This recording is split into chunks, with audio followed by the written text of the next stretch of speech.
Hi everyone, in front of me I've got Xiaomi 13T Pro, and let me share with you how to change this navigation type with the buttons to the gestures. So let's start with opening the settings, and then we have to scroll down in order to find the home screen. Let's tap on it. Now we have to tap on System Navigation, and as you can see, we've got two different options. Of course, we've got the buttons currently applied. All we have to do is to tap on the gestures, but before we will do it, a quick disclaimer. As you can see, if you will decide that you want to stick with the buttons, you can customize them here. So for example, mirror the buttons, you can reorder the back button and the recents, you can set the button shortcuts, and automatically disable navigation buttons, up to you. All we have to do in order to set the gestures is to tap on this animation, and if you want to, you can go through the tutorial. I don't want to do it because I already know how to use them. What is more, I will also explain everything to you, so you don't have to go through the tutorial either.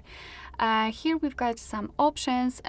Basically, immediately, instead of the three buttons, we've got this line, which is responsible for some gestures. If you want to, you can hide it. So you can hide the screen indicator, and I prefer to have it hidden so the screen is kind of clean and clear.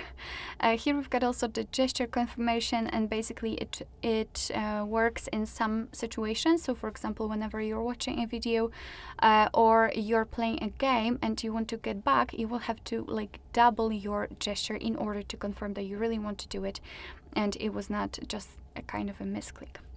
Alright, so let me show you how to use the gestures. In order to get back to the previous page, just like by using the back button, you have to swipe your finger from the side to the center until you will see this arrow, and it works from the left and from the right side.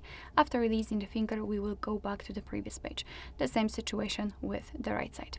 If you want to get back directly to the home page, then all you have to do is to swipe your finger from the bottom to the center of your device, and it should be a short and quick motion, just like that. And as you can see, we've got the home page, and in order to open the recents, we have to swipe our finger from the bottom to the center again. So the same gesture, however, this time you have to elongate it and hold your finger somewhere here, just like that. And as you can see, here we've got the previously opened apps. Alright, so that will be all. Thank you so much for watching. I hope that this video was helpful, and if it was, please hit the subscribe button and leave the thumbs up.